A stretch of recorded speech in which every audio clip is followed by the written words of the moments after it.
Salut à tous, on se retrouve pour un petit retour de tournoi. Je suis avec Ludo.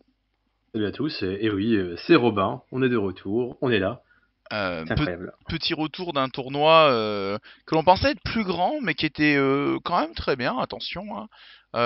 On est allé faire un petit tournoi retour à Düsseldorf. Souvenez-vous, dans l'épisode précédent, les Allemands portaient des arbres parce que c'était la fête du muguet, ce qui est tout à fait logique en Allemagne. Et on découvrait Marcus qui nous avait logé chez lui, qui nous avait fait à manger, qui nous avait traités comme des rois. Et on avait comme objectif potentiel de, euh, de réussir à faire quelques trucs en Allemagne, là-bas, à la découverte d'une communauté qu'on ne connaissait pas. Et on s'en était pas si mal sorti. Vous aviez fait mid-tableau avec Sandy et j'avais fait top 2. Donc voilà, donc ça, on C'est avait ça. plutôt c'était ok, c'était bien. Avec une nouvelle communauté vers le nord de l'Allemagne, etc. Super sympathique. Qui n'a pas Marcus, grand chose à voir avec celle du sud, hein, bien sûr, hein. L'Allemagne nord-sud est très coupée en deux, hein, vraiment. mhm, D'ailleurs, on a pu en parler exactement. un peu avec Harald qui était là ou quoi, et c'est vrai que l'Allemagne du Nord, c'est un peu notre sud de la France, c'est-à-dire que c'est très à la cool, un peu wesh, un peu souple, un peu on verra, À la tranquille, voilà quoi, il se passe ce qui se passe. alors que l'Allemagne du Sud, c'est plus militaro administratif C'est violent. ça. Il y a une feuille, il y a une case, et dans la case il y a un chiffre, et dans le chiffre il y a un nombre, voilà, faut voir des conneries. Voilà, c'est ça, c'est plus carré. Ah, c'était une autre façon de voir les choses. Bon, les deux ont leurs avantages et leurs défauts, bien sûr. Là, le premier un peu des avantages qu'on avait dit sur Düsseldorf, c'était les repas qui étaient calés un peu n'importe comment, les trucs étaient pas ouf.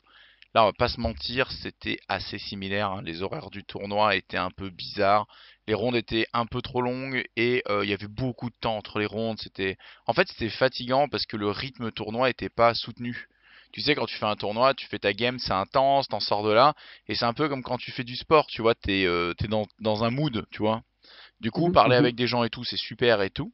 Mais en fait, c'est bien d'enchaîner. Et après, d'avoir des vrais temps de pause, tu vois, qui eux peuvent être plus longs. Parce que là, du coup, tu relâches la pression, la journée est finie. Ou alors, c'est un temps de repas qui est assez poussé.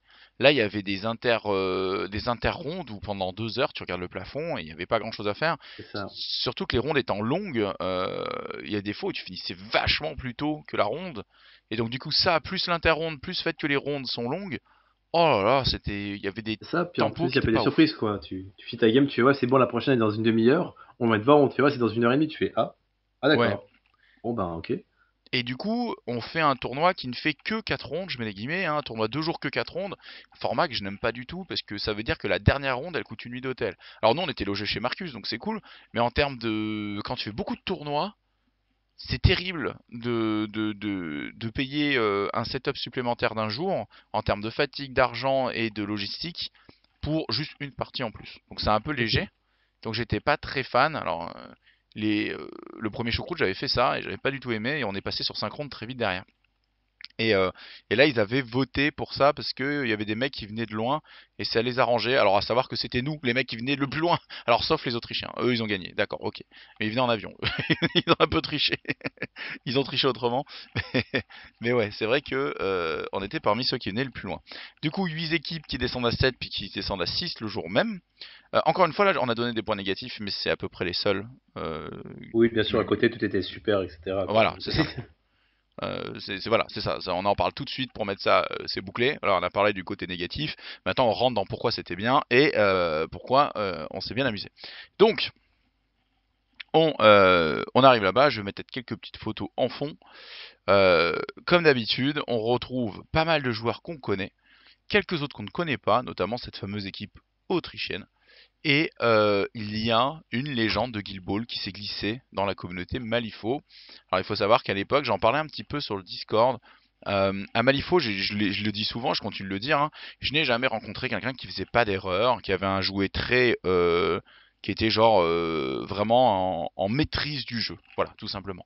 On trouve des gens qui sont forts sur leurs mots-clés, on trouve des gens qui sont forts mécaniquement, on trouve des gens qui ont des bonnes visions de jeu, mais il y a toujours des erreurs, il y a toujours de l'inconnu, il y a toujours des choses qui font que le joueur est prenable, que il va pas tout gagner ou quoi. Ouais. Même au bout d'un an de tournoi, même si on voit qu'il y a des gens qui ont des ratios de win autour de 80 à 90%, ce sont loin d'être des joueurs imbattables. Et moi le premier, attention, hein, je suis dans ce ratio-là. Et voilà, mais c'est pas, ça veut pas dire que je suis intuable, et loin de là. Et d'ailleurs, on est de nouveau en Allemagne, et en Allemagne, ça perd, hein. En Allemagne, c'est plus dur. Et donc du coup, là, on a un joueur qui, à l'époque de Guild Ball, était top 5 monde sur une communauté où on était plus de 1500 joueurs actifs. Donc c'est pas un top 5 monde qui veut rien dire ou qui est un petit peu arriviste. Non, c'est un vrai top 5 monde. C'est un membre de l'équipe WTC allemande qui ont été 4 fois champions du monde sur Guild Ball sur les 4 opus des championnats du monde par équipe. Équipe de 3 et en moyenne une quarantaine à 50 équipes. Donc c'est pour vous donner un petit peu le ratio. Et on l'avait affronté, et son équipe allemande, en 2018 avec Sandy et Kenny de Philibert, quand on avait monté notre équipe de Strasbourg et qu'on était allé à la conquête du monde, des qualifs françaises jusqu'à la Pologne où à Varsovie on s'était battu bec et ongle, et on les avait rencontrés en 4ème ronde lorsqu'on était encore invaincus. Et oui, désolé Ludo, je me permets tout ce parallèle pour présenter un seul joueur dont personne ne connaît, mais je me dis allez, ça fait un feuilleton, c'est marrant, ça fait un arc de manga. C'est ça. Ça expliquera la défaite en 15 minutes, quoi. Le mec il fait déjà un foreshadowing assez violent, mais oui, tandis que mon chat essaie de bouffer du plastique, il faut que je gère plein de choses là. Alors, et donc du coup il m'a griffé ce connard, il est complètement en illégalité là. Et alors, donc du coup, ce mec-là, donc il faisait partie de cette équipe-là, et quand on l'a rencontré, moi je suis tombé sur lui, Sandy est tombé sur un de leurs joueurs qui était très fort, et le meilleur était tombé sur Kenny, c'était le fameux mec qui picolait tout le temps, et qui lui était non seulement invaincu en tant qu'équipe championnat du monde et tout, mais lui était invaincu à titre personnel dans le championnat du monde. Et c'est Tommy qui s'appelle, ou Timmy je crois, Timmy, je sais plus, désolé. Tommy je crois, Timmy peut-être, bon on s'en fout. Et en gros le délire c'est que ma partie était streamée et je l'avais gagnée après un comeback pas possible, après avoir raté des actions qui étaient normalement assez genre game breaker à Kill Ball, et c'était commenté par les créateurs du jeu. C'est un peu un highlight de ma vie, hein, tout simplement, hein. À mon enterrement je pense on balancera ça avec quelques vidéos de 3-6 no-scope de code, non je rigole, en plus je ne joue pas à code, mais vous avez compris l'esprit. Vous avez compris un peu l'esprit. C'était un grand moment et c'était bizarre et à la fois très très plaisant de re-rencontrer un petit peu ce fantôme du passé, cette légende avec laquelle je m'étais battu à l'époque. Et il est très sympa, on a pas mal discuté. Il m'a dit un peu, lui il avait arrêté un peu plus tôt Guild Ball avant que ça meure parce que il était devenu daron et il s'était mis un peu à 40k ou quoi, mais bon, j'étais un peu en mode, tu t'es mis à 40k, c'est dommage, quoi, il y a des vrais jeux. Enfin bon, bref, voilà, je me suis fait plein d'ennemis. Lui, il m'a dit, c'est facile, 40k, tu peux t'y mettre. Si t'as 3 factions pleines avec des triplettes de tout, peu importe la méta, tu retombes sur tes pieds. Et je lui ai dit, mais ça fait 5000 balles, ça. Il me fait, oh, au moins, ouais. J'ai fait d'accord. Donc, d'accord. Mais voilà. Voilà. Et donc voilà. Et donc, il était dans l'équipe, la première équipe qu'on a rencontrée. Et ce mec était assez monstrueux. Alors, sur le premier appareillement, l'appareillement était assez particulier. Les règles du tournoi, c'était pas 2 fois la même faction, mais apparemment cette règle, ils sont revenus dessus dans le temps parce qu'il y a une équipe avec 2 Neverborn. Bon, après, moi, je m'en fous, on n'aura rien changé à notre équipe, ça change rien. En gros, les appareillements, j'ai pas du tout aimé. C'était chaque table était similaire en termes de nature de terrain, c'est-à-dire qu'il y avait des tables japonaises, table bayou, table ville, c'était les mêmes quoi, à peu de choses près, mais c'était les mêmes natures de terrain, c'était pas la même organisation, mais c'était très très similaire, la même densité de terrain, à peu près les mêmes lignes de vue sur chaque pôle et tout ça. Donc même stratégie sur les 3 tables, même déploiement. Ce qui change, c'est les schemes, les 13 sont représentés et il y a 2 doublons quoi, entre les 3 tables. L'appareillement, c'était on voit quelles factions sont jouées en face, puis les 2 équipes face cachée vont marquer les 3 masters qui vont être joués de chaque côté. On révèle ces masters, puis on flippe une carte. Il y a une équipe A, une équipe B. L'équipe A choisit une table et pose 2 de ses 3 masters dessus. L'équipe B fait pareil sur une autre table.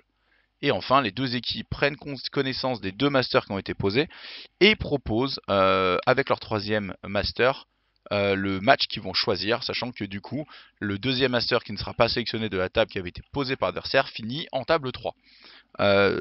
Horrible. Horrible, j'ai détesté ça. Qu'est-ce que tu as pensé, toi, Ludo, de cet appareillement? Ah, c'était horrible aussi parce qu'en fait, tu pouvais pas t'adapter à ton adversaire. En fait, tu étais obligé de sortir un master pardon, qui soit capable de gérer 3 autres masters, en fait, enfin, voire 3 factions complètes. Donc, du coup, comme moi je partais très souvent en premier en tête dans les trucs, bah, j'étais obligé de sortir un master qui puisse gérer un peu tout, quoi. Donc, c'est-à-dire que si tu avais prendre un spécialiste comme Chimus, etc., c'était très compliqué en résumé, en fait, hein, puisque tu savais pas contre qui t'allais tomber. C'est-à-dire que si on te dit, par exemple, Neverborn, TT et Arcanite, je sais pas, comme tu sais qu'il y a un Shenlong dans la foulée, juste tu ne peux pas sortir Chimus à cause des 3 factions annoncées, quoi. Juste c'est pas possible. Voilà. Et à cause de ça, ouais. t'es obligé de sortir la master qui peut un peu tout tanker, quoi. qui peut un petit peu tout faire. Et une fois que tu as pris, alors moi en plus c'est très très frustrant parce qu'en Explo c'est une faction à match-up, c'est une faction à Mhm. réponse. Donc du coup c'est horrible en amont de te dire bah vas-y choisis ton master et non seulement tu vas devoir gérer trois factions, ce qui est impossible dans le jeu, et en plus tu vas devoir gérer un pool de schemes en fonction de comment on va te poser parce que tout d'un coup bah, il faut faire Vendetta et machin tu vois.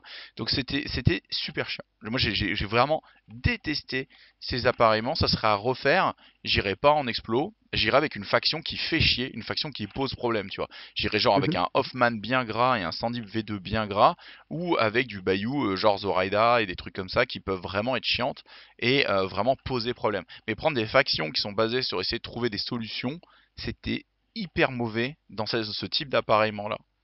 Bref, Ouais. je l'ai détesté. Après, on l'a joué et tout, c'est bien. Il faut expérimenter les tournois par équipe.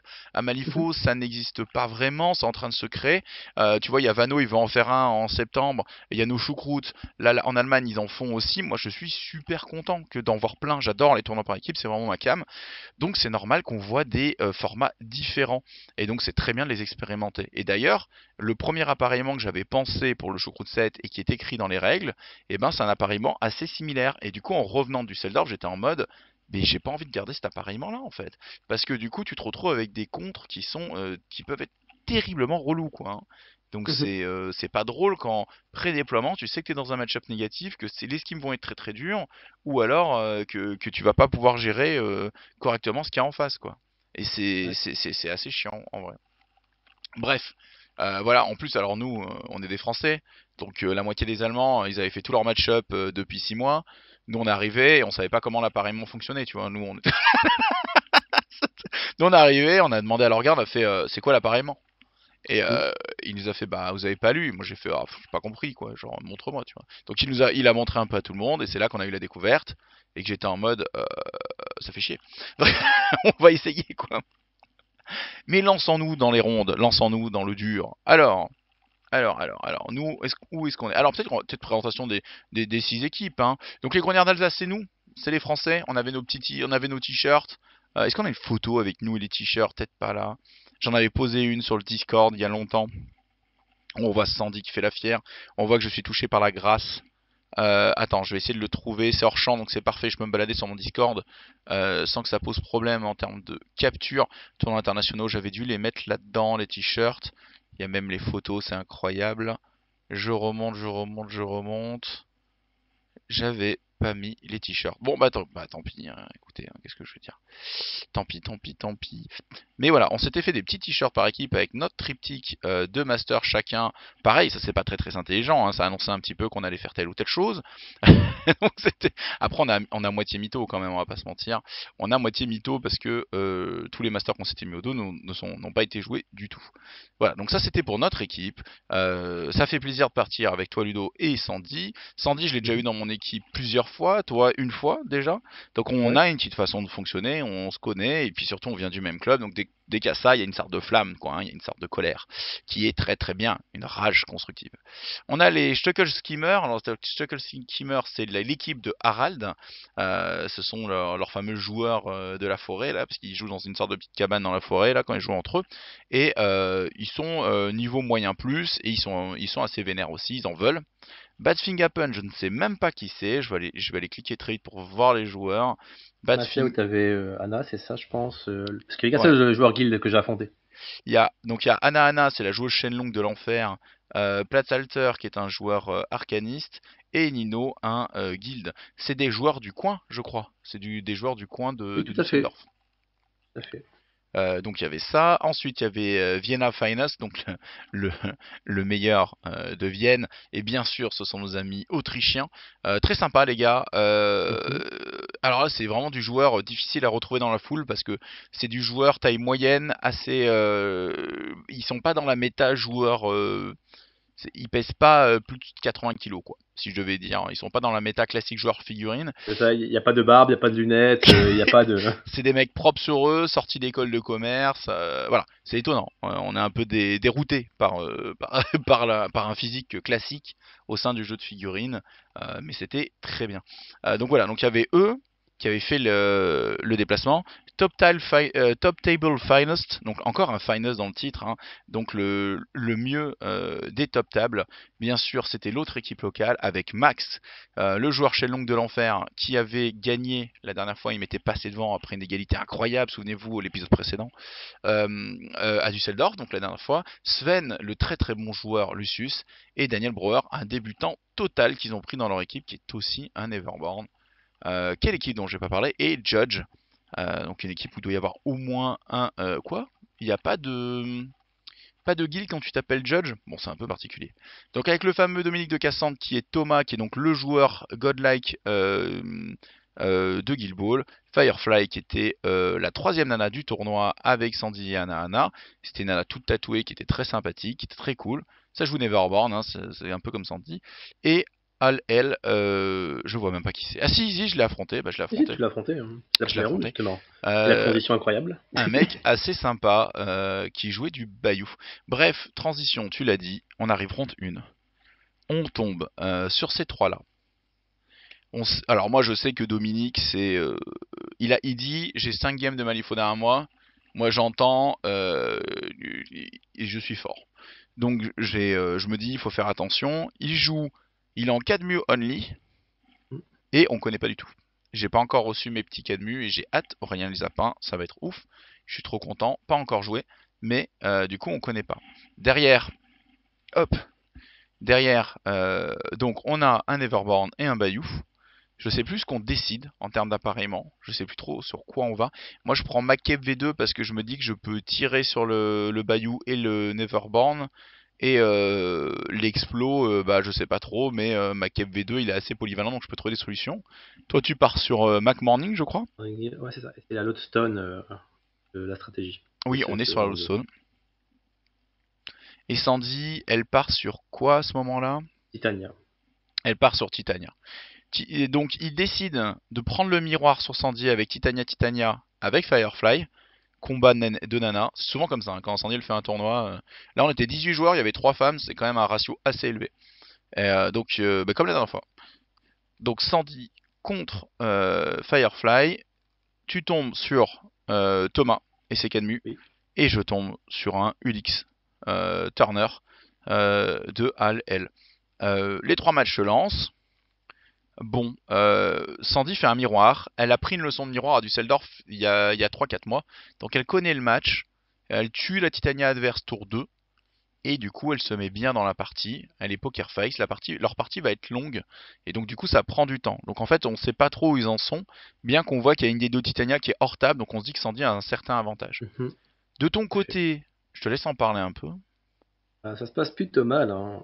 Donc je prends un Mac Morning plutôt classique avec des cavaliers, des dadas, etc. pour pouvoir faire la Lodestone. J'envoie mon Mac Morning taxi, etc. Je cherchais en fait un peu les persos nommés, puisqu'en Canmus, ce qui est extrêmement fort, c'est les persos nommés, ceux qui vont pouvoir invoquer. Donc je commence à me lancer sur ça, etc. Mais en fait, en faisant ça, je m'enferme vers un Ngatoro, face avec Mac Morning qui est du poison. Ça a duré 11 minutes, quoi. Il meurt sous la barre Donc, des 11 minutes, ouais, c'est vrai. c'est ça. Et donc du coup, ben, il meurt par Ngatoro, et donc du coup c'est là-dessus. Et après, il fait une bulle complète avec ses minions qu'il va pouvoir invoquer, puisqu'il invoque énormément de minions. Et donc du coup, tour 3, tour 4, j'arrive à 14 pass tokens, quoi. Donc du coup, la bulle elle est setup, tous les persos sont au milieu pour faire des choses, etc. Et il fait une sorte de stand-off comme tu faisais un peu à Guild Ball, tu vois, tu mettais des trucs autour, etc. Et ça faisait des cercles concentriques pour pas que tu viennes chercher ce que tu veux, etc. Puis voilà, puis ça avançait comme ça avec Ah bah ça. Le mec Nexus, a déplié la Nexus chaussette, au centre. mis en C'est place son ça. stand-off, avancé sereinement et safe sur la table. C'est un monstre de l'école Guild Ball et War Machine où on faisait énormément ça. Et c'est vrai que moi quand je l'ai affronté, c'était ce qu'il m'avait proposé. Il m'avait proposé un stand-off assez infâme.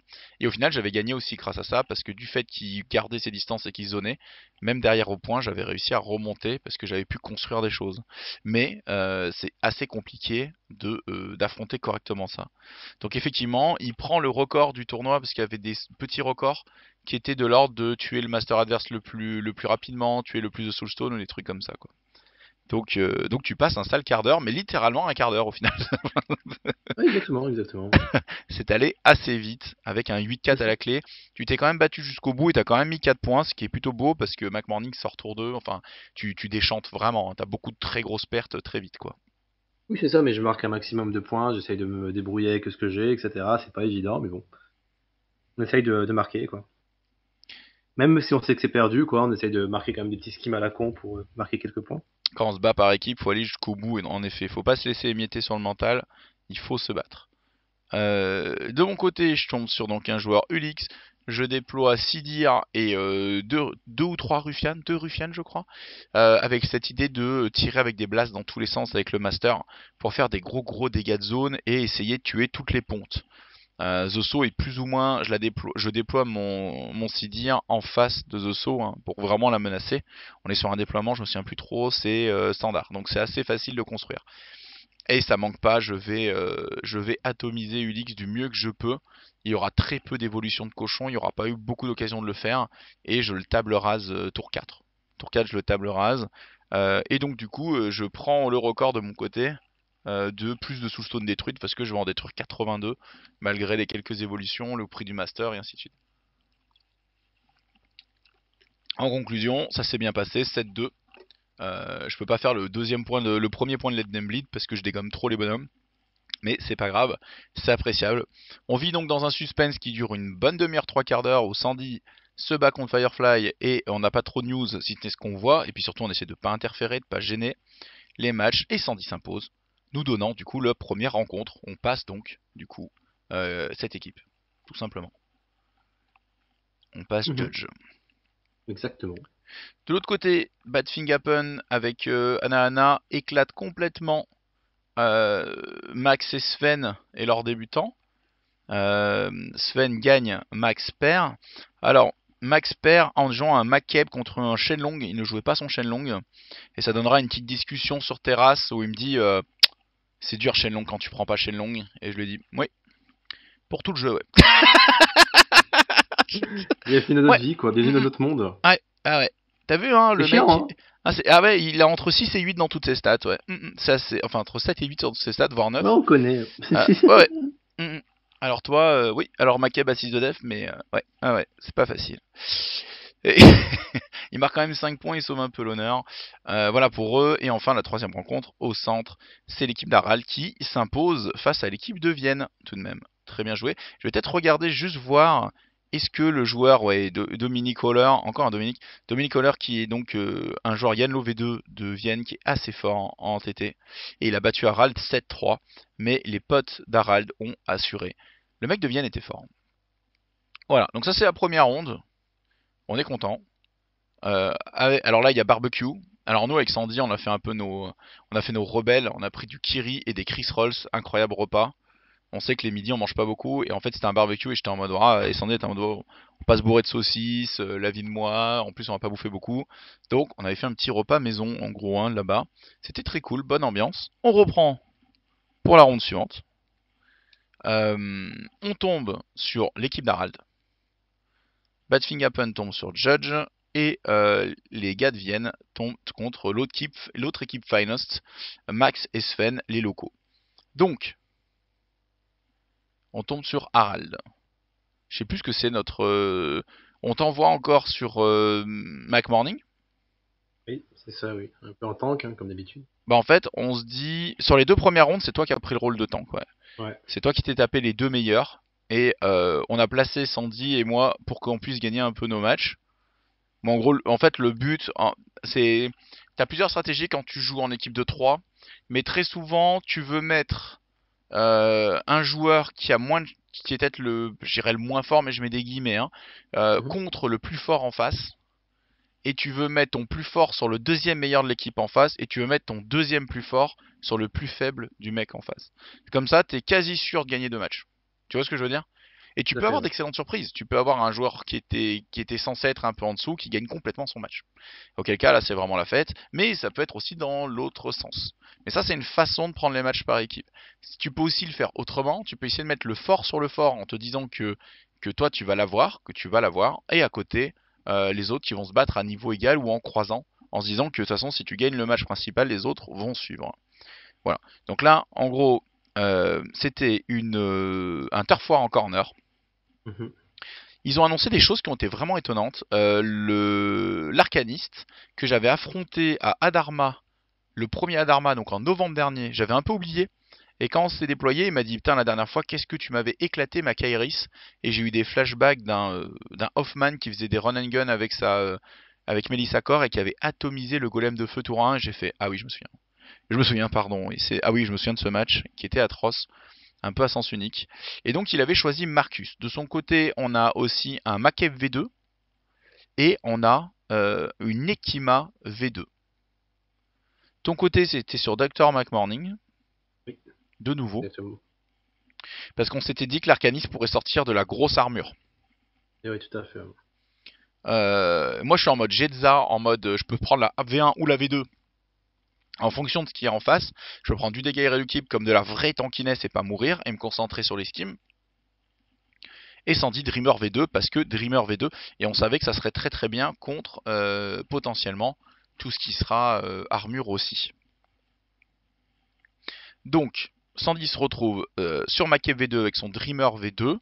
Elle prend pas comment elle s'appelle, Serena Bowman, ce qui m'a traumatisé. Je lui ai dit, mais tu sais qu'en face ça tire stun, ça tire slow, c'est chiant sur les conditions. Et bah, ça n'a pas suffi. Elle était tranquille. Je tombe sur le Marcus. Le mec m'a sorti ma liste type Marcus. Ça m'a fait trop plaisir. C'est-à-dire que il me disait alors là, je prends 2 tigres. Je lui ai dit, tu mets sous le Stone dessus? Il fait oui. Je lui ai dit là, tu joues Ferdinand, ensuite Miranda, un order avec l'upgrade pour la 7ème carte. Il me fait oui. Je fais ouais, bon, je connais. Je vois. On a les mêmes listes. J'en suis content. On a les mêmes listes. Donc il a vraiment joué la même chose que moi. Et de ton côté, tu tombes sur Harald et sa Nekima V2. Je te laisse nous parler un peu du match. Qu'est-ce qui s'est passé? Qu'est-ce qu'il t'a sorti? Qu'est-ce qui m'a sorti exactement? Il y avait déjà un mature de base. Après, il y avait le fameux Noxilius Nephilim que j'ai également en résu. Oui. Il a des petits qu'il va pouvoir invoquer, qu'il va pouvoir refaire évoluer, etc. Puis voilà, tout simplement. Toi, tu me conseilles de prendre des Guisines. Ok. Le Tech the Hit, mais je pense que contre Nekima, faut pas sortir les Guisines. Donc j'en sors 2 en fait, en mode ouais, c'est bon, ils vont pouvoir tanker, ils vont faire des Tech the Hit. En plus, je vais pouvoir rester un peu derrière avec mes flèches construct, et une fois qu'il arrive, je vais pouvoir reprendre le dessus. Sauf qu'il est arrivé, et après il restait plus rien. Il a réussi à passer en burst avant Ah, que c'est ça, tu oui. puisses répondre. Ouais. Exactement, exactement. Donc du Après, coup, les Guisines quasiment one shot avec la mature, quoi. ouais, mais il y a eu des histoires de Black Blood sur des vengeances aussi. C'est vrai. Que normalement, il n'y a pas du tout. Mhm. Il y a eu quelques petites erreurs de règles à ce niveau-là aussi. Yes. C'est vrai, c'est vrai. Donc c'est plutôt mal passé. J'ai quand même marqué quelques points avec Manos et McMorning qui arrivent un peu à s'infiltrer quand même. Voilà, une fois qu'ils ont des distracts, qu'est-ce qu'ils peuvent faire à pas se poser des schemes, etc. Rien d'autre. Donc, du coup, ben, marquer des points, quoi. Voilà. Yes. Donc un 7-2 pour Harald. De mon Mhm. côté, je joue contre le mec qui joue Marcus. Et il décide de refuser le combat pendant 3 tours et demi. Ce qui est terriblement bien joué de sa part. En refusant le combat contre Jetza, il refuse de venir dans ma bulle, il refuse de venir. Moi, tous les tours, je fais un super tir d'oiseau à 5 dégâts. Du coup, je lui mets la pression sur les soins, je lui mets la pression sur son ordre d'activation du tour suivant à chaque fois. Mais je n'ai pas de quoi one-shot une de ses figurines, donc il sait qu'il est relativement safe. Et je ne peux pas sortir de ma bulle sans m'exposer à un double tigre qui pourrait ravager n'importe laquelle de mes refs. Du coup, on construit doucement en montant sur la table, et c'est tour 4 qu'on commence la baston. Moi j'étais parti sur un scheme à baston, le let them lead, donc je sais que je perds le point là-dessus. On est sur Turf War c'est très compliqué de faire 4 points. Je vais réussir à en faire un certain nombre, mais pas tout non plus. Et enfin sur Catch and Release, on l'a tous les deux. On fera un point chacun. Ce qui fait que le score final est très très proche. On est à 5-4. Et vraiment, ça s'est joué de peu. Il me contre mon 6ème point sur sa dernière activation de la partie. Bon, après, tour 5, à moitié tour 5, on voyait que j'allais jusqu'à la victoire. Mais il a réussi à la minimiser quand même. Donc j'assure la partie, mais de peu. Et vraiment, cette histoire d'avoir refusé le combat très longtemps, l'a mis très très bien. C'était bien joué de sa part. Vraiment très bien joué de sa part. Moi, j'avais pas de scheme qui était basé sur les schemes. Parce que comme on disait, on choisit les match-ups et après tu découpes tes schemes. Et malheureusement, j'avais pas de spread am out, j'avais pas de breakthrough, j'avais pas de trucs sur lesquels j'aurais pu construire facilement des choses avec Jetza. Donc je me retrouvais avec des schemes à base de kill avec Jetza et c'est pas forcément ce que tu veux. Donc du coup, ouais, 5-4, je passe, mais de peu. Comme d'habitude, Sandy, sa partie elle dure beaucoup plus longtemps, elle est poker face toute sa partie, et à la toute fin, elle gagne 6-5, et on est super soulagé, ça veut dire qu'elle nous garantit le passage de l'équipe adverse. Très bien. Très très très très bien. Très bien. Alors, à savoir que, je fais une grosse parenthèse côté Sandy. Quand on est une femme en tournoi, quand on est une femme en tournoi, comment ça se passe alors? Parce que nous, voilà, nous on n'est pas vraiment On sujet sait à pas. ces enjeux-là. Alors je suis pas en train d'écrire une série Netflix, ne vous inquiétez pas. On va pas go full féminisme et full absurdité. Non pas que le féminisme soit absurde, je n'ai pas dit ça, mais que parfois, quand on pousse un peu trop, on arrive un peu à n'importe quoi. Il y a des bonhommes qui ne supportent pas de perdre contre des meufs. Ça, c'est une vérité. Sandy le vit beaucoup vu que bah c'est une meuf et qu'elle gagne. Et donc du coup, là, elle est tombée sur ce cas de figure. Le mec a mal choisi ses skims en début en se trompant de table. Sandy lui a laissé le take back du choix des skims. Il a refusé un mini take back à Sandy et il a essayé d'imposer des take back à lui que Sandy a refusé à chaque fois en mode arrête mec et en s'énervant un peu en mode arrête quoi. Le mec a essayé de lui faire à l'envers sur le dernier tour en essayant de gratter l'égalité. Sandy a vérifié les règles, non, elle a imposé son truc et elle est passée. Et après coup, elle m'a dit quel connard, encore un connard qui sait pas gérer de jouer contre une meuf. Donc voilà, avec tout mon respect pour Geist, j'étais en mode dommage. Dommage, il y a des joueurs comme ça, il y a des joueurs qui ne supportent pas de perdre contre des femmes, qui ne supportent pas de jouer fair play dans ces cas-là. Ça arrive.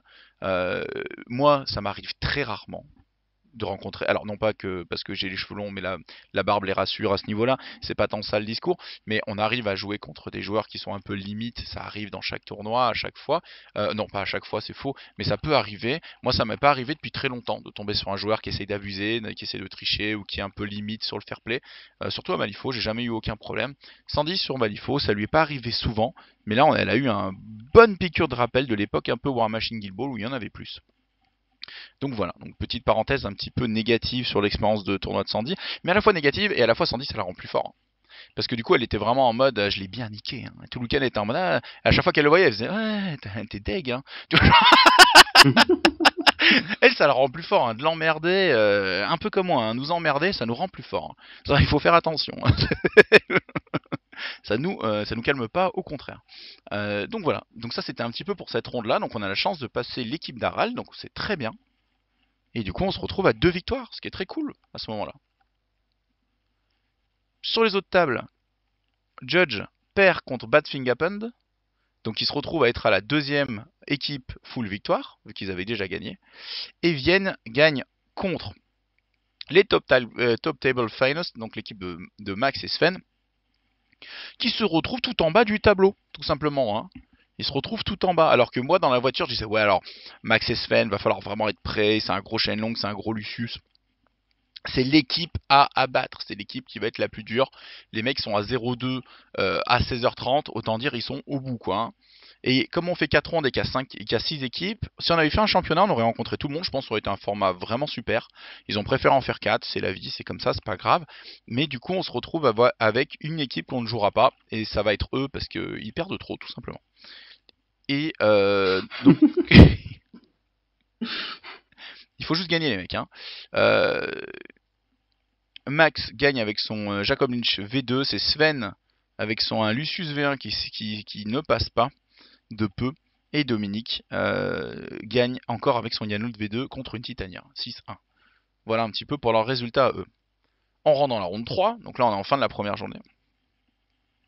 Donc, l'équipe d'Aral rencontre l'équipe de Max et Sven. L'équipe autrichienne rencontre l'équipe de Dominique Cassan. Donc les deux Dominiques sont là avec le gros joueur de Guild Ball. Et nous, on tombe sur, normalement, Badthing Happen avec Anahana. Parce que, pas le choix, Shenlong, il doit y avoir. Donc, on sait qu'on va... Et Shenlong, il y aura. C'est un Symbol of Authority. Ça, c'est cool. Symbol of Authority en flanc, donc on est très proche ou quoi. On part sur Master. Bah, t'es obligé de prendre McMorning une troisième fois à cause des key tokens. Bien sûr, tout à fait. Sandy part sur Marcus V2 avec cette idée que elle cherche un remplaçant, un équipement en Master de mobilité et d'agressivité early. Et ben, elle a essayé Zoraida, ça marchait pas bien. Elle a essayé Lucius V2, elle aimait pas du tout. Elle aimait pas du tout parce que elle disait ouais le master il fait les courses ou alors il fait pas grand chose et ça l'a saoulé quoi. Et le crew elle le trouvait vraiment beaucoup d'effets pour pas grand chose quoi. Alors que là Marcus, des gros chats qui ont des lips et qui tapent à 3, 4, 5, elle se sentait à la Voilà. maison. Elle s'est dit c'est un peu Nekima-like. J'ai pas un fly with me mais j'ai un lip tout seul. Finalement c'est bien aussi. Conclusion, elle est sur son Marcus V2.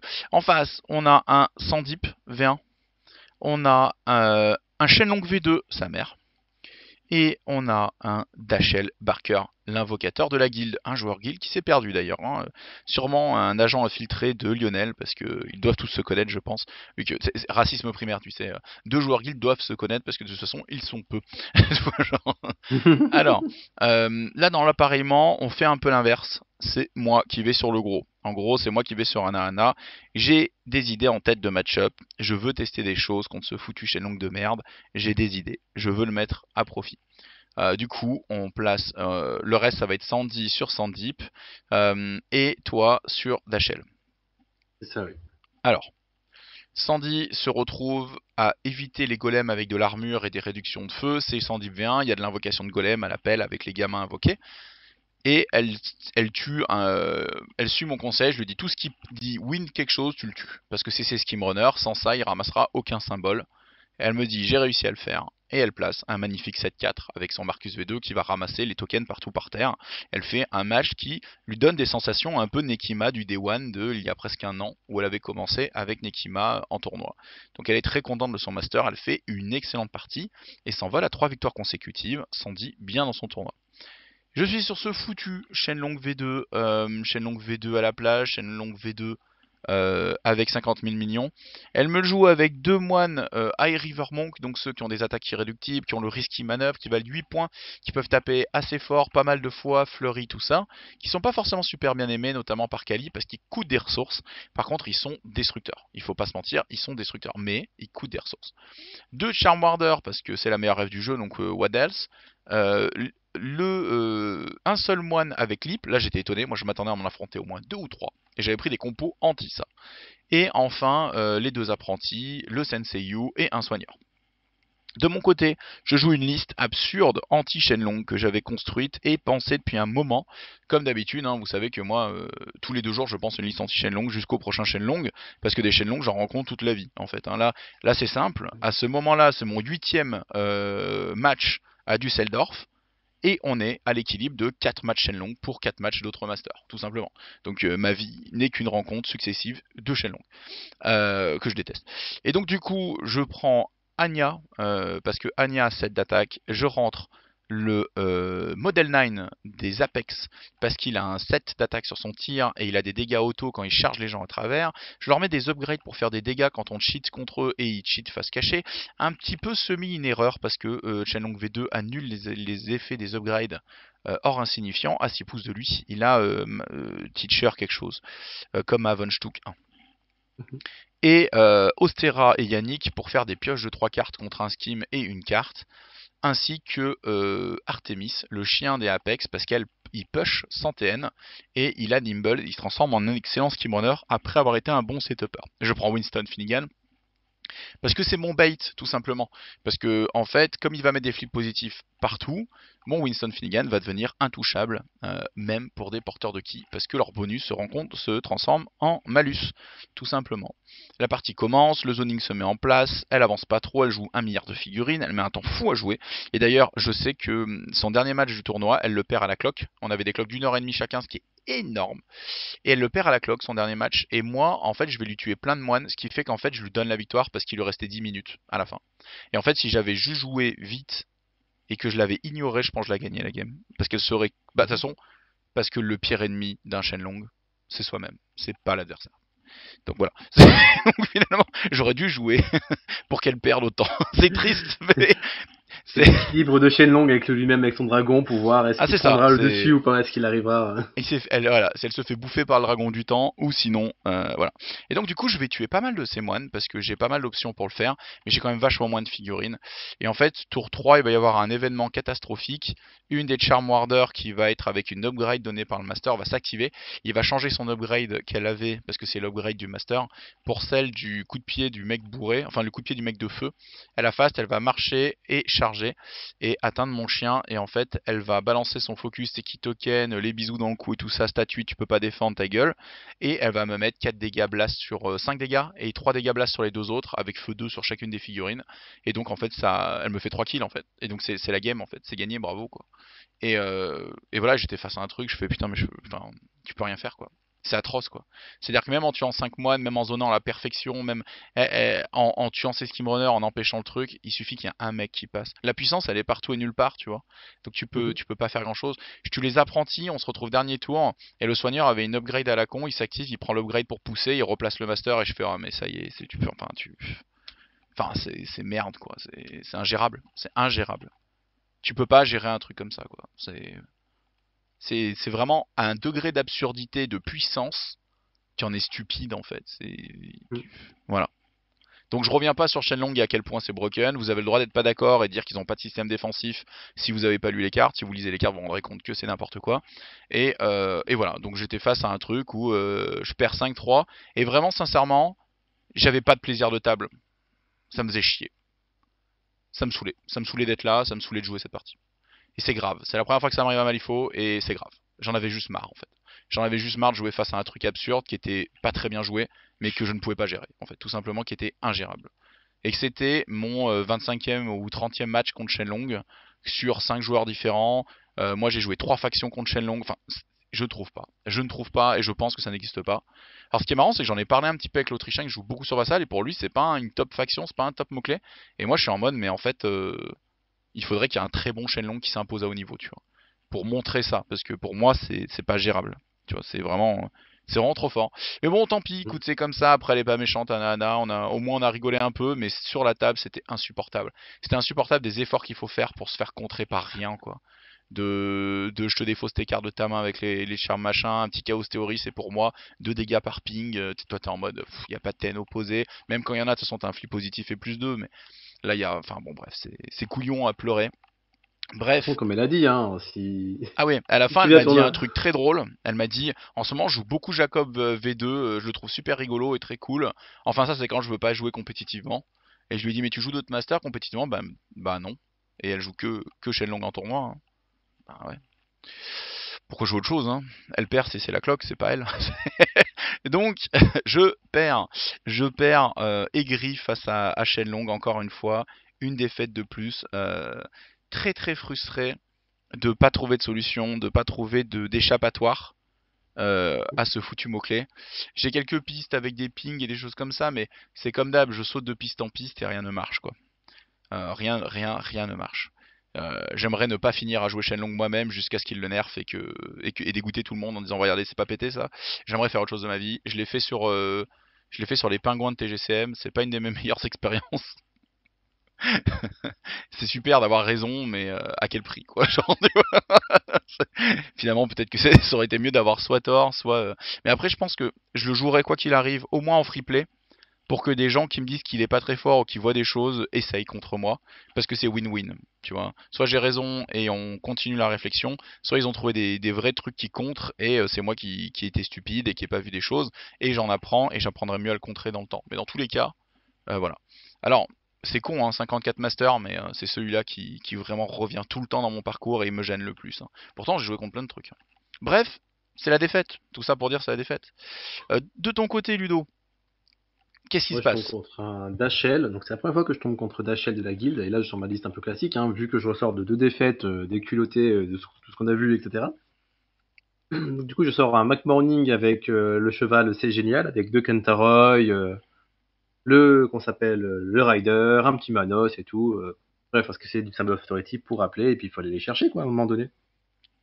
Et donc, du coup, là, tu me donnes des conseils de sortir les petits chevaux, etc. C'est ce que je fais quasiment au tour 2, en fait, hein. Je les explose. Manos, il tombe sur un au tour 1, il explose, hein. Pas de demise, pas Pas de tombée, Oui, pas de chocolat, on pas de parle bras, rien, que dalle. des gardes montés. En fait, c'est les chevaux de d'Achel. En gros, comme on est sur Symbol of Authority, je dis tout de suite à Ludo, il pourra scorer qu'avec ce qui va vite. Ce qui va vite, c'est des chevaux en la guilde.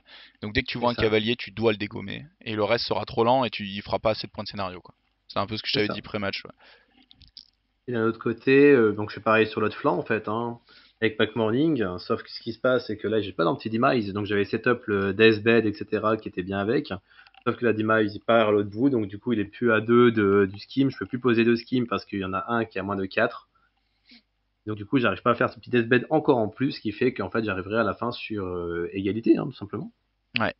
Et vu que les skims n'étaient pas incroyables, donc du coup, bah, c'était compliqué. Il y avait outflank, et sachant que McMorning, après, il était venu sur un flank, donc du coup, bah, il a juste explosé le flank en mode non, c'est bon, tu peux pas avoir les deux. Comme je suis là, tu peux pas avoir les deux, c'est fini. Après, lui, il a réussi à faire quand même 2 points de stratégie, avec un qu'il avait réussi à réinvoquer de cavalier pour après à Ride With Me, un autre qui était là de la base du jeu pour faire les strats. Ouais. Et puis il y en a un, bah, le dernier en fait avec Dachel, il en met dessus quoi. Donc et comme on n'a pas de Don't Mind Me en résu, donc du coup c'était pas possible de venir le chercher le dernier quoi. D'accord. T'avais Et pas donc de du coup ça push, t'avais finit. pas de quoi le gérer en mobilité? Bah il était loin en fait, hein, donc du coup c'était compliqué, c'était le plus loin. D'accord. En fait j'étais venu le chercher avec Manos, mais Manos même en forêt, apparemment il y a un mec qui lui a tiré dessus, focus, bah les couilles, t'es mort. Aïe. C'est la guilde, hein, ça, quand ça tire dessus, ça tue quoi. Ouais, il leur faut quelque chose quand même à un moment donné.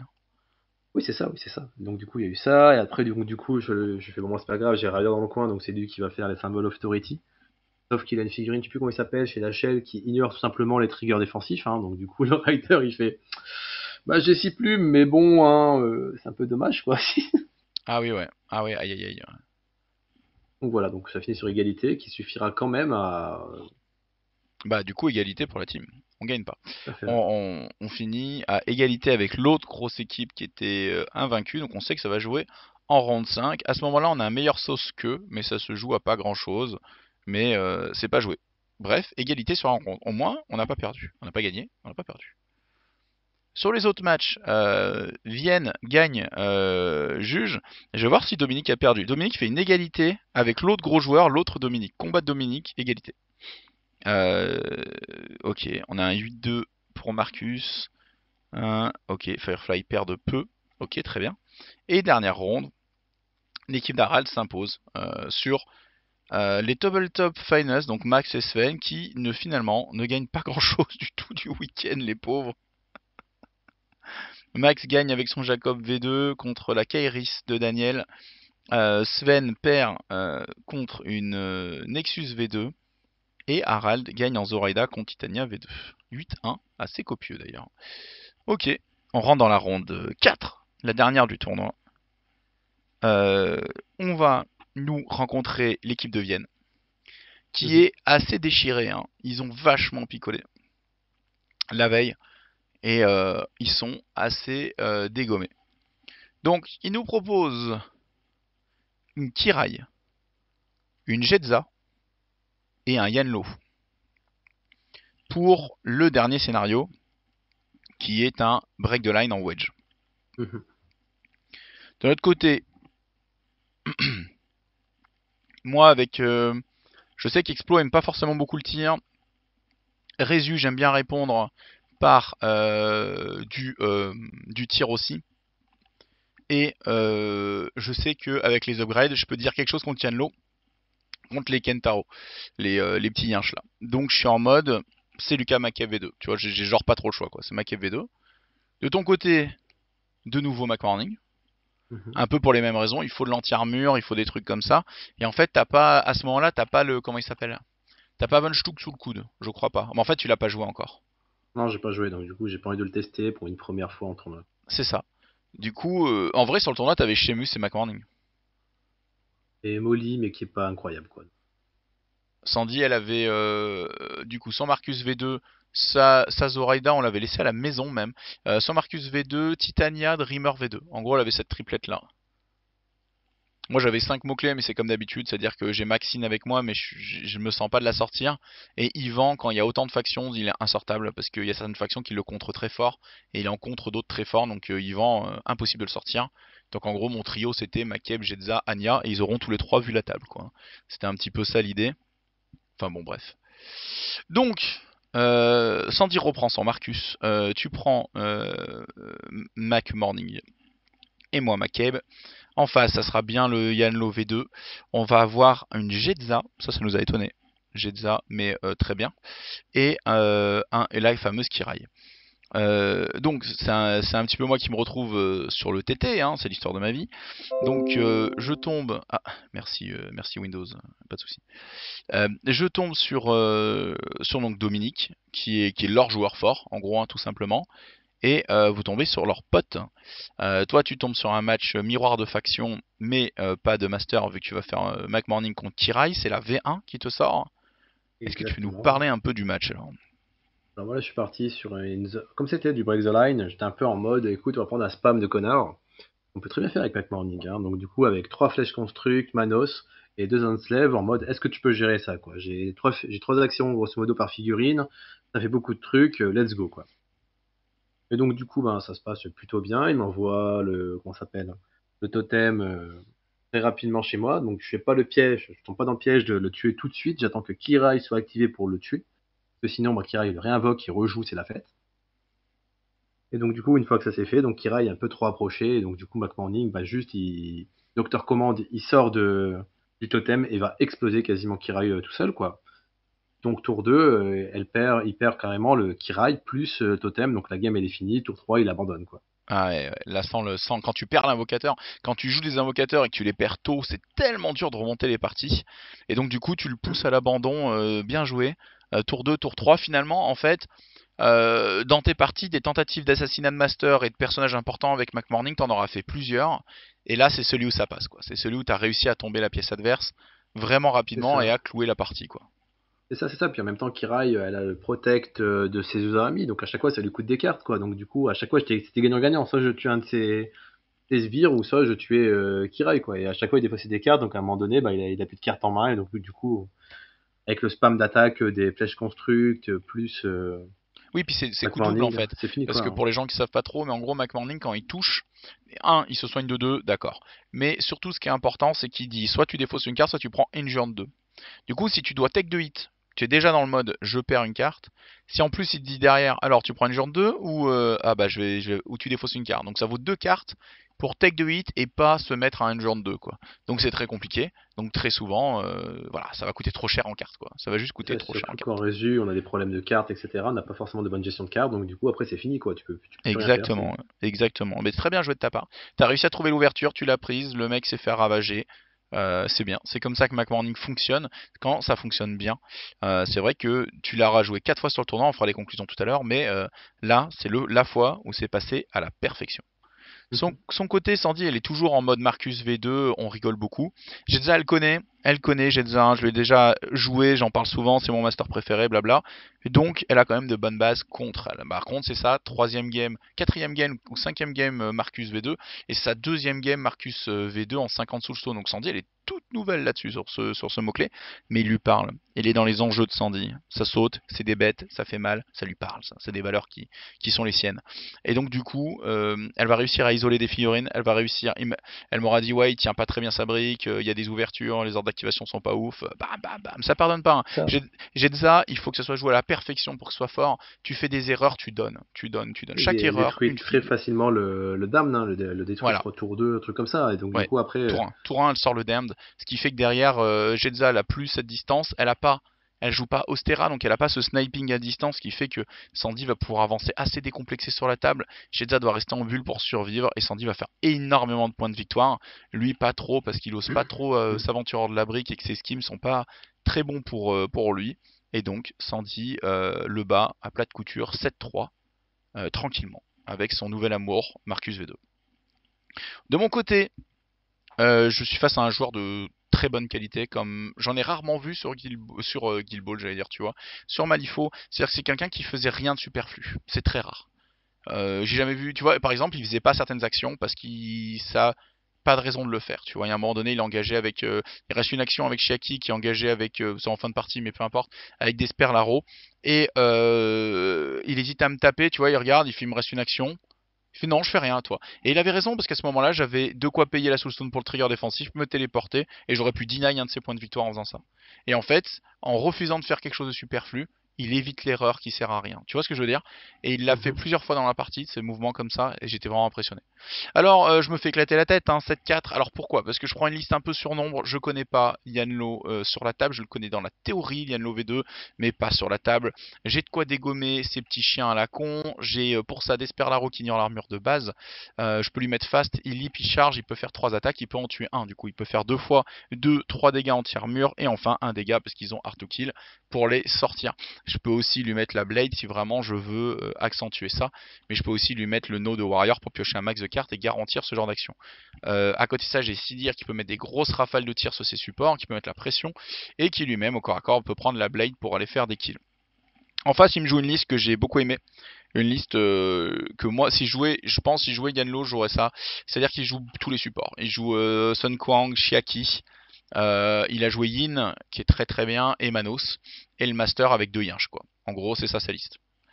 Et, euh, et en gros, ben, il a avancé sur la table et il m'a fait une bulle défensive ingérable. Et t'as une activation pour la gérer où tu perds 3 figues. J'ai pas réussi à la gérer. En gros, il met à 3 pouces du chien Sun Kwang. Et Yanlo est très haut sur la table à 3 pouces tout devant son chien. J'ai rien pour burst Yanlo à ce moment-là, bien sûr. Puis comme Sun Kwang n'a pas joué parce qu'il a été poussé avec Shiaki, il pourrait le soigner derrière. Donc l'effort n'en vaudrait pas la peine. Du coup, si je charge le chien, il peut B-side Manor avec Sun Kwang.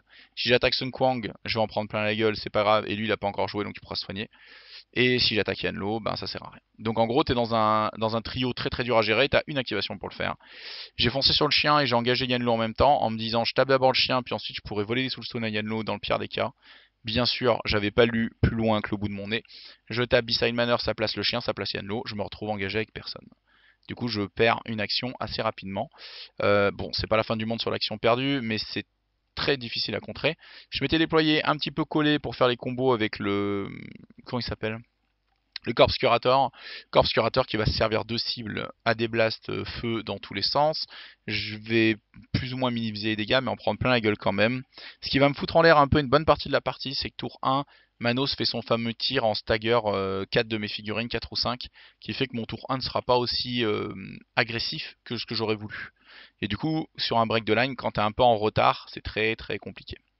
Je vais jouer 2 botanistes et en fait il va réussir à très bien les contrer en les engageant constamment, en constamment les gênant, c'est ce qu'il faut faire sur les botanistes. Hein. Ils sont extrêmement forts mais ça reste une connerie à 6 points et la meilleure façon de les gérer c'est de les engager. Comme ça tu fais bah si tu désengages tu interagis pas, si tu me tapes dessus tu tapes à 1, 2, 3, il te faut un trigger spécifique pour me pousser, donc faut-il que tu l'aies la carte, et sinon ben voilà je suis là. Donc c'est très très bien joué de sa part, il aura vraiment minimisé mes botanistes. Il a fait un tour 1 exceptionnel parce que je connaissais pas Yanlo sur la table. Moi, je fais un tour 1 qui est un tour de réponse et de je sais pas trop quoi faire. Je tue ces 2 chiens fin tour 2. Je vais tuer Sun Kwang et gêner Shiaki. Mais c'est trop tard. C'est trop tard, j'ai perdu trop de figurines, j'ai pris trop de retard au scénario. Impossible de remonter. Joueur très plaisant, joueur très très cool. Il y a eu un petit moment que j'ai vécu avec plaisir où en fait je mesure un truc pour faire du scénario, je lui montre, et j'attends pas vraiment, c'est ma faute. J'attends pas vraiment sa réaction. C'est le dernier match de la journée, je suis fatigué, il fait chaud. Et j'y vais, et il me dit, mais je pense que c'était pas bon. Et je fais putain, mais je viens de mesurer, pour moi ça l'était, tu vois. Et j'avais la figurine en main, et je lui ai dit, bah tu sais quoi, j'ai soulevé la figurine, j'ai pas attendu ta réponse, je suis en tort, c'est moi. J'ai remis ma figurine et j'ai refait l'activation, tu vois. Et c'était ok, tu vois, parce qu'il était hors de question de changer le cours de la partie au vu d'un truc où il n'était pas d'accord. Tu vois ce que je veux dire? Mhm. Ouais. Et ça, c'était un peu une loi à Guild Ball, c'est-à-dire pièce soulevée égale t'as tort si le mec réclame en face, tu vois. Parce que c'est plus probable. Je vais pas la remettre vaguement où elle était et mesurer en faisant genre c'était là, tu vois. C'est pas possible. Ça, c'est un truc que je refuse de faire, c'est pas possible. Si t'as soulevé la figurine, t'es en tort, tu vois. Surtout sur un truc aussi important qu'un moment de scénario comme ça. Et il me dit c'est pas bon, j'ai fait bon, bah pour moi ça l'était, mais j'ai soulevé la figurine, je suis en tort. C'est pas grave, je la repose, on va le jouer autrement. Et sincèrement, ça n'aurait pas changé la partie, j'étais assez derrière. Mais bref, une très très bonne découverte, un vrai bon gars, le Dominique, un joueur de talent, de l'école Vassal et qui a su vraiment sur la table bien faire les choses. Par contre, on refait un match, il n'y aura pas 7-4 quoi, parce que maintenant je connais, ce sera pas comme ça. Mais ce qui me fait plaisir, tu vois, c'est que les gens disent Yanlo est over fort, over pété, tu vois. Il y a beaucoup de gens qui disent ça, qui est très très fort. À la fin de la partie, sincèrement, j'étais pas d'accord avec ça. Oui, c'est très fort. Oui, il y a des refs TT. Oui, il y a des refs Résu qui sont très fortes. Il y a rien qui est mauvais, sincèrement, dans ce qu'il joue. Même le soul porter qui sur des TN à 4+, il fait bouger ses potes. Enfin, ça reste très fort. C'est au-dessus de la moyenne, largement. Mais il y a des Mhm. failles. Moi, ça m'a fait plaisir parce qu'il y a des failles. Tu tues les yinches, Yanlo, il est à pied. Une fois à pied, il a son Weary Road pour se replacer. Puis après, sinon, il paye cher pour 2 pouces, quoi. Et la gestion des cartes de Yanlo est loin d'être godlike. Alors oui, il a son système des 5 cartes. Alors ça lui bouffe une action générale alors que c'est un master, donc c'est pas un truc qu'il va aimer faire tout le temps. Oui, il peut manger des marqueurs pour prendre des cartes, mais ça veut dire que c'est après son activation. Et en fait, il joue beaucoup de stars. Quand t'as Yin, quand t'as Sun Kwang, Shiaki et Manos, t'as beaucoup de figurines qui veulent des cartes. Tu vois. Mhm. Et donc du coup, pour garantir ça, moi j'avais une bonne pioche de cartes et beaucoup de focus avec mon McCabe. Et donc je lui mettais très souvent la pression. Très souvent, je cheatais des trucs à 9 ou 10 et je lui disais bah vas-y, claque un 11 pour te défendre. Et puis comme ça, bah, il te reste combien de cartes en main? Il t'en reste 3, il t'en reste 2, ton master c'est toujours pas activé. Ben vas-y, il va falloir lancer peut-être des obéis à 7+, sans cartes quoi. Tu vois ce que je veux dire? Mais ce qui est rigolo, c'est que ensemble, on était d'accord sur le All in the World, c'est pas normal sur un master quoi. Tu vois, genre c'était un truc. Genre, je lui ai dit, tu vois, il me l'a dit de lui-même, il m'a fait putain All in the World sur un master, hein. J'ai fait oui, c'est fort. Après, dans la partie, il a pas eu raison de le faire, donc il l'a pas fait, parce que dans le match-up, il n'y avait pas eu de raison. Mais voilà.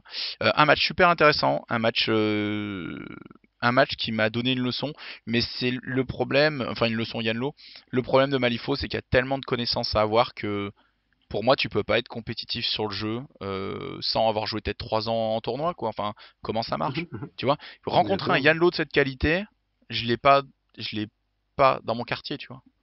En Ouais, bien France, je sûr. sais même pas s'il y a des Yanlo de cette qualité-là, tu vois. Mhm. Et donc du coup, ben tu tombes sur des trucs en tournoi, tu vois, Nexus V2, bah c'est pas vraiment joué, Nexus V1, c'est pas tant joué que ça en France. Il y a quoi? Il y a Renan et il y a un autre joueur, je crois, qui sont pas forcément des gros tournoyeurs. Et donc du coup, on connaît pas quoi. Donc tu tombes sur Ouais, c'est Dominique, vrai. le mec est extrêmement fort. Déjà, le mec, on sait qu'il est fort. Et il joue un truc qu'on connaît pas, c'est qui tout double, tu vois. Mhm. Mhm. Et lui, il a eu l'intelligence de sortir tout de suite le neurotoxine contre McMorning, quand il a vu McMorning. C'est vrai. Et il a pu de pourrir la vie. Donc bref, ça pose un peu la question de est-ce que trop de tournois, c'est dans la douleur, quoi. Ou alors il faut accepter de perdre énormément. Du coup, je perds mon match, mais on gagne. On gagne. Et qu'est-ce qui se passe? L'équipe d'Harald rencontre l'équipe de Hana Hana, qui était la top équipe à ce moment-là. Et Hana Hana perd à cause de la cloque. Perd 7-6 à cause de la cloque contre une Nexus V2. Euh, et Harald gagne son match. Donc du coup, ils les battent. Et comme nous, on les a battus, ça nous propulse donc top 1 du tournoi. Palapa, on est juste les meilleurs. Alors, ce qui est rigolo, c'est que on a un ratio victoire-défaite qui est vraiment pas beau, quoi. 7-4-1, c'est pas beau. Mais ça suffit pour qu'on soit top 1 du tournoi. Oh la vache, qu'est-ce qu'on a pris dans la gueule. Sandy qui nous aura hard carry tout le tournoi en faisant ses 4 victoires. Toi, t'auras fait celle qu'il faut faire à un certain moment. Et l'égalité nous a mis un petit peu entre deux, mais au moins nous a pas fait perdre si ça avait été une défaite. Mhm. Moi, mes 2 défaites en ronde 3 et 4 sur leurs meilleurs joueurs ne nous a pas du tout aidé, au contraire mis dans la difficulté, mais au moins ça a permis de tanker. Et toi, tu as tanké les 2 premières rondes qui nous ont permis à nous, avec Sandy, de prendre des matchs qui étaient plus réalisables, quoi. Donc au final, Ça. malgré des appareillements d'un système d'appareillement que je n'aime pas, on a réussi à tirer un peu notre épingle du jeu et à la fin à être top 1, tout simplement. Voilà, c'est fait. En deuxième, il y a l'équipe d'Harald. Troisième, Badfing Happened. Troisième équipe, Vienne. Quatrième, pardon. Cinquième, le fameux Top Tab Finals qui finit devant Judge, qui ont quand même vachement souffert, hein. Ils avaient pas mal de débutants, même s'ils avaient le très bon joueur. Il a gagné, perdu comme vous pouvez.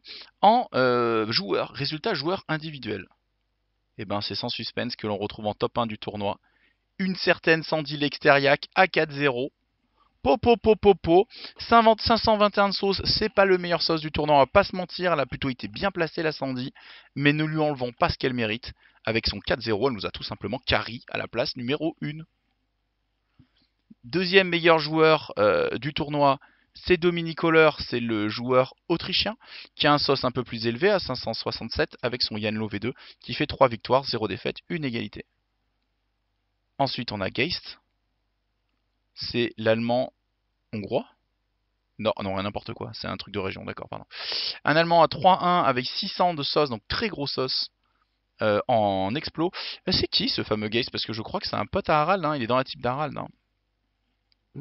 C'est celui qui avait joué pas Lord Cooper, un truc comme ça? Et qui a joué Jetza Sandy? J'ouvre ses stats perso. C'est ça, c'est ça. Il perd que contre Sandy en fait. Sinon, il joue son Nexus V2, il a fait 3-0 avec Nexus V2. Il faut vraiment que je me mette à ce mot-clé là. Les gens perfent dessus, j'en ai entendu bien. C'est très différent du reste de la faction. Faut que je joue les hommes araignées là. Ensuite, en quatrième, on a Ana et son Shenlong de la mort, qui aura perdu que à la cloque, sinon elle était au coude à coude avec Sandy. Enfin, on a Harald de lui-même à 3-1, 550 de sauce. Ana avait 576. Max se trouve à 3-1, il a bien relevé la pente après sa première défaite, 527, pas de Shenlong mais des résultats tout à fait corrects. Après sa team perdant beaucoup, ils se sont rencontrés plus de mieux de tableau. Dominique de Cassandre avec son premier tournoi et ses premières parties sur le jeu fait 2-1-1 avec 577 de sauce, c'est très très bien. Ensuite c'est Nino, 2-1-1. Je suis là, 9ème sur 18, donc je suis mid, hein, tout simplement, bah 2-2, hein, de toute façon t'es mid quand t'es 2-2. Hein. Exactement ici. Et toi, Ludo, tu seras 12ème à 1-2-1, avec un sauce à 567. Le mien est à 563 et celui de Sandy est à 521. Un petit peu révélateur des rôles qu'on a pris au fur et à mesure de la partie. Mais l'important, encore une fois, dans les matchs par équipe, c'est de savoir faire gagner ton joueur sûr, quoi.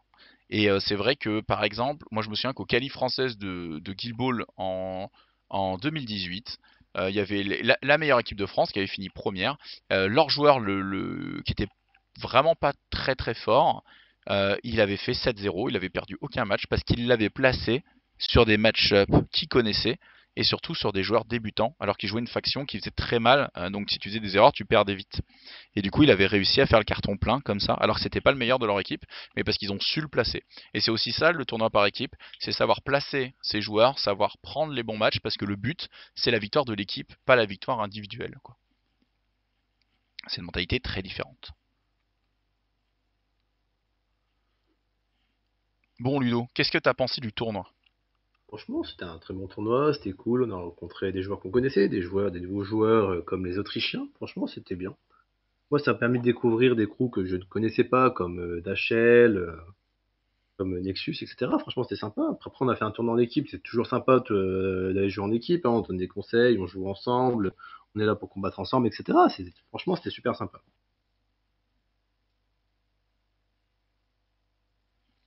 Comment tu te sens sur ta faction? Comment tu te sens sur McMorning? Parce que t'as Quadra McMorning au final. Moi Comment je tu me te sens sens? super bien sur ma faction, hein. Je pense que je vais encore continuer dessus, etc. J'ai encore des pistes encore à aller voir. J'ai même des réflexions sur des Mag Morning plutôt en variante, hein, Mag Morning à l'infini. C'est-à-dire, au lieu de faire un peu de l'élite avec des cavaliers, plutôt faire du spam de flèches construct.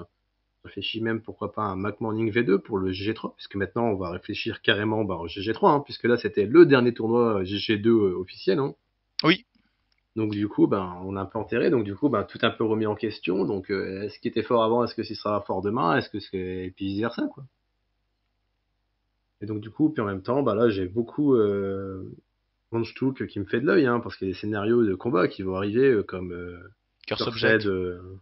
exactement, ça va être violent. Donc du coup, il faut réfléchir à ça, hein.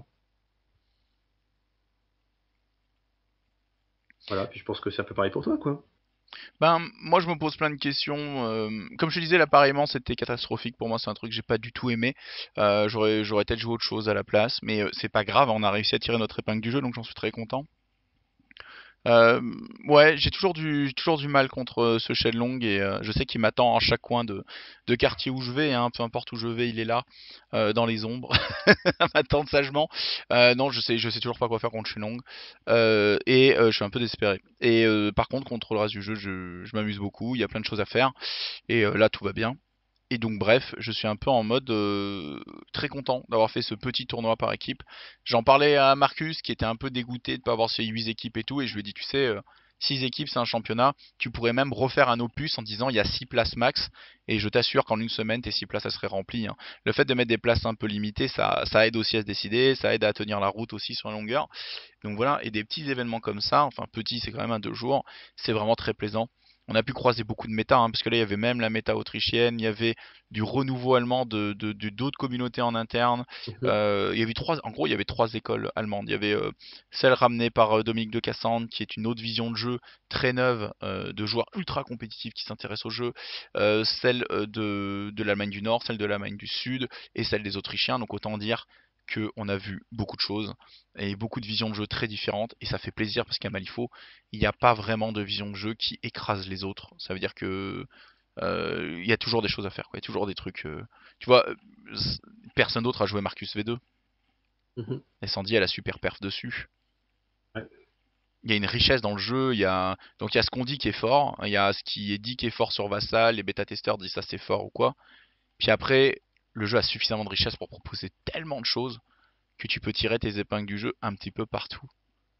Alors spécial dédicace à Griff, peut-être pas en Wong, mais non je rigole, je Ah rigole. oui, Quoique, c'est mon rêve de voir Griff gagner un Open avec Wong, hein, il y a aucun souci.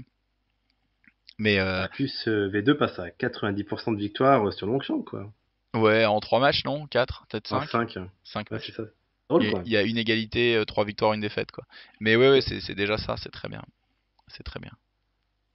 Très très plaisant d'aller voir cette communauté. Comme d'habitude, ça joue compétitivement, dans un bon esprit, très sympa. Sven qu'on voit à gauche, à chaque fois que je le vois, on lui fait un câlin. Parce qu'après notre première victoire, je m'étais levé de la table, j'étais en mode érincé quand j'avais fait le match avec lui. Et lui aussi, et, euh, et il m'a dit j'ai besoin d'un câlin et on s'est fait un câlin et depuis on s'en fait beaucoup, no homo.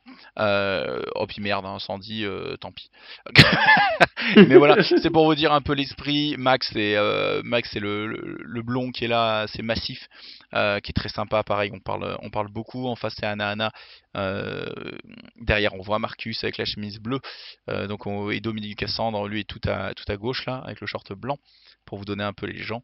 Mais voilà un petit peu, ça fait une petite équipe, on était quoi une vingtaine avec les Orcas sur place. À côté de Mhm. nous, il y avait un énorme tournoi, un énorme, non, c'est pas le bon terme.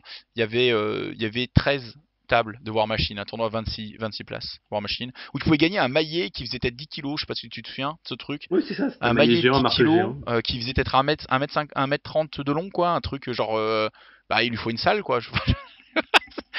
Le cadeau empoisonné, ou alors tu pars en conquête, quoi, tu reprends Jérusalem, ou tu vas te battre, je sais pas où. Enfin bon, bref, voilà, tu obtiens une arme de guerre moyenâgeuse. Donc c'était assez rigolo. Et du coup, on a gagné plein de trucs, t'as gagné plein de... Du coup, t'as pris des figurines puppet de certains trucs, on a gagné des terrains, Des des décors, hein, maisons des à maisons. monter en MDF, donc super, pour nous aider à faire nos terrains pour nos tournois et tout. Et on a gagné le cœur de Marcus, qui ne savait pas trop s'il allait venir au choucroute, et qui m'a booké avec Sven et Max une équipe Neverborn, la Neverborn de trop, je vais la tolérer, mais c'est la dernière possible, pour le choucroute. Donc on a la 17e équipe. La 18e équipe sera polonaise ou sera allemande, on verra un petit peu. Peut-être autrichienne, peut-être les Autrichiens. On verra, mais voilà, les gens se battront un petit peu pour la dernière équipe possible. Mais je suis très content qu'il ait envie de nous rendre la politesse et passer nous voir. Tandis qu'on voit Sandy et Firefly qui étaient en plein Titania Fight. Alors ce qui est rigolo, c'est qu'elles ont toutes les deux un proxy du dinosaure. Firefly, il est à côté de sa main, c'est un énorme tyrannosaure un peu rose qu'elle a repeint et tout.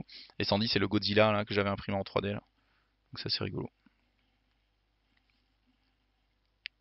Voilà, voilà. Je sais pas trop si on a des prochaines dates pour... là voilà, on a les vainqueurs au Burger King bien sûr, hein. On bouffe nos burgers de la victoire avec nos t-shirts.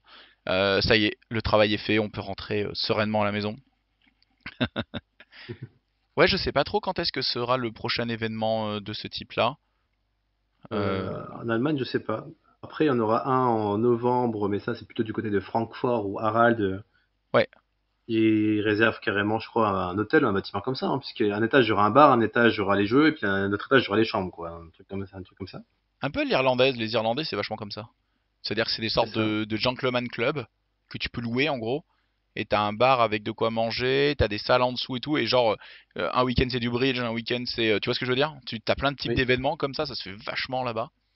En Et l'un France, je des connais gros moins cette événements, structure. Mais bon. l'un des gros événements allemands qui va venir, ça va être le fameux Master allemand, hein. Je crois qu'on a Ah, 40 si tu veux inscrits, etc. si tu veux, on reprend le long champ, qu'on va voir les Find Event, on va se faire plaisir. Alors, événement à venir, Homecoming Event, on a bon, des trucs en Autriche. En France, on a l'Open de l'Est. Je rappelle l'Open de l'Est, hein. Viendez nombreux. Alors ça va être le chaos le plus total, hein. C'est le moment de voler le titre de tyran à tout le monde. Si vous avez plus compris les strats que les autres, vous avez gagné, hein. Non, je rigole, c'est bien sûr. Mais en gros, on va tous tester un peu le GG3. Et comme on a un petit peu 2-3 semaines d'entraînement d'ici là, autant dire que personne sera vraiment solide dessus. Donc ça va être un petit peu la foire au Day One, c'est-à-dire celui qui a un peu mieux compris ou un peu C'est qui aime débugger le truc, quoi. ouais, ça va être assez ça va être assez rigolo. Donc Sachant que peut-être qu'il y aura des Allemands aussi, hein. Il y a Harald et ses potes qui s'attendent à regarder s'ils vont venir à l'Open de l'Est. Aral malheureusement ne pourra pas venir, il m'a dit. Mais Aïe aïe aïe, c'est tombé. je vois qu'on est déjà 17, donc c'est bien, ça monte doucement. Je rappelle qu'on était 18 à Bourgoin. Ils se mettent un peu la pression les Dijonais là, mais ça va bien se passer, ça va être cool, y a pas de raison. Un petit Malifaux à Prague, ça tôt ou tard on ira, hein. Ils font un tournoi de jours, on y va, hein, ça c'est clair. Un Malifaux une journée en Allemagne, très bien. Oula, mais c'est en En Finlande Finlande. là. En Finlande ça joue. En Finlande, Un ouais. bloc faux, très bien, une journée. Et puis en Nouvelle-Zélande aussi. Alors les Néo-Zélandais, très très forts à l'époque sur Guild Ball. C'était un pays inattendu qui venait au championnat du monde et quand il venait il tuait tout le monde, sauf l'Allemagne bien sûr. Mais c'était assez impressionnant. Le choucroute 7 que vous connaissez bien. Et enfin le national allemand. Ils sont à 40 joueurs actuellement inscrits. Oui. Ensuite, Dry et Show, je crois que c'est le fameux tournoi de Harald. Ouais, il est là avec Hannes. Hannes, communauté Francfort. Connais ton allemand. Connais ton joueur allemand. Connais ta méta allemande. Ils sont déjà 7 joueurs. Je ne sais pas si j'irai. J'aimerais bien y aller au moins pour rendre la politesse à Harald. Mais je ne sais pas si j'irai. On verra. Et enfin, on a le tournoi de Vano, donc en France, un peu perdu, ne nous mentons pas, mais qui a l'air fort sympathique. Et Vano est un champion pour inventer des modes de jeu, de modes de tournoi sur ses ligues, ligue après ligue. Et là, il a envie de faire un tournoi par équipe et il a des idées. C'est très cool. J'ai vraiment hâte de voir ce qu'il va proposer. J'ai vraiment hâte de. Encore une fois, plus de tournois par équipe, moi j'adore. Par contre, là, ça nous projette en 2023. On est 21-22 janvier. Donc voilà un petit peu pour le calendrier à venir. Bien sûr, d'ici là, et j'appelle encore une fois à tous les orgas qui veulent proposer un Open de la saison 2, parce qu'on va arriver en saison 2 des Open. J'espère qu'on placera quelques Open avant la fin de l'année, parce que si on place tout l'année prochaine en avril et en mai, on risque de se faire chier longtemps et de ne pas pouvoir faire beaucoup de tournois sur une période donnée. Parce que ça sera tout à côté. Donc j'espère qu'on va réussir à agencer ça correctement. Pour que chaque région soit mise en valeur, tout simplement. Ok, bah c'est tout. C'est tout. Oui. Je pense qu'on a tout dit, c'est déjà pas mal, hein, franchement. C'est déjà pas mal. C'était un des gros tournois de l'année au final pour nous, hein. Des tournois de jour, on en a fait 4 peut-être, 4 ou 5. On a fait Bourgoin. On a fait, ça y est, alors attends, je, je reprends les événements. Oui, parce que là, on a dépassé les 40 games, hein, je crois, en tournoi, etc., hein, donc peut-être on 40 arrive peut-être à... pas, mais on est assez haut. Si c'est ça, on est pile à 40. Ce qui fait d'ailleurs que j'ai beaucoup perdu ces derniers temps. Je me retrouve à 25-5-5, 21-3-5 en Explo, 4-2 0 en Arcaniste. Arcaniste, il y a peu de parties au final, c'est Explo qui a gagné mon cœur, hein, bien sûr. Et pour les événements, donc on a les 40 parties. On a fait tout cela. Choucroute 5, c'était 2 jours. Bourgoin, c'était 2 jours.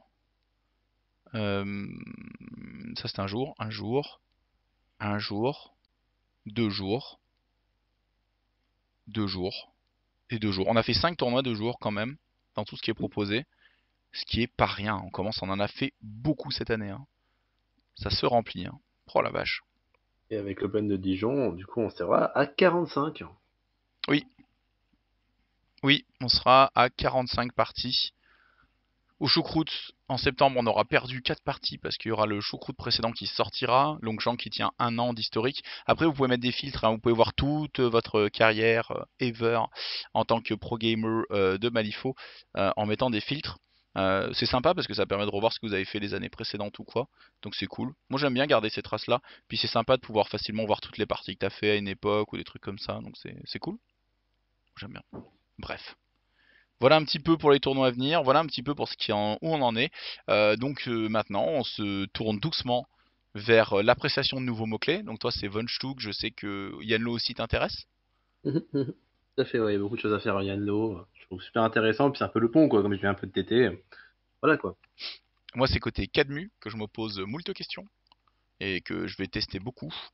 Et ce fameux GG3 qui est l'inconnu le plus total. Je pense faire, mais en fait je voulais le faire trop tôt, je pense, je vais prendre le temps. Je pense faire avec l'aide de la traduction française un GG3 en carte qui soit traduit pour pouvoir le jouer à la fois FR et anglais. Et j'aimerais y mettre dedans une FAQ ainsi que des schémas du minimum requis pour faire telle et telle strat, tel scheme ou quoi. Donc un truc un peu plus fourni que ce qu'on avait fait sur la dernière fois. Toujours en format carte, peut-être avec un petit livret à côté pour les informations complémentaires, FAQ et tout ça. Je sais pas encore quelle forme ça peut prendre, mais je pense à faire ça. Et pour ça, j'aimerais donner le temps de l'été afin que les questions règles vont apparaître dans les mois à venir, en gros, dans les semaines à venir, et vont être répondues, en gros, il va y avoir des statu quo, et donc pour avoir un truc assez fini, assez bien fait, plutôt que précipiter le truc et qu'on ait quelques erreurs de règles ou de trad dedans, tu vois ce que je veux dire? Tout à fait, ouais. Et après, je pense que je le mettrai en goodies peut-être sur le choucroute, peut-être, c'est pas sûr, mais peut-être, et je ferai du rap pour le revendre dans la commu si des gens en veulent ou quoi. Ça peut être sympa pour en donner en goodie sur d'autres tournois aussi, s'ils en veulent. Comme j'avais fait un peu avec le premier deck, hein, tout simplement. J'aime bien que ça circule et que beaucoup de gens en aient parce que ça aide un petit peu. Ça reste un truc chiant, les skims et les strats, parce qu'on fait vite des erreurs et ça fout en l'air des parties. Et Malifaux, une partie, c'est 3 heures. Bref, voilà un petit peu pour ce qui est à venir. Ludo, est-ce que tu veux rajouter quelque chose? Tu veux dire quelque chose? Bon, je pense que tout est dit, quoi. Puis on se retrouve très très bientôt, dans 3 semaines, à Dijon, quoi, tout simplement. Exactement. Allez, bonne journée à tous les copains et à bientôt. Bientôt, ciao ciao! Ciao.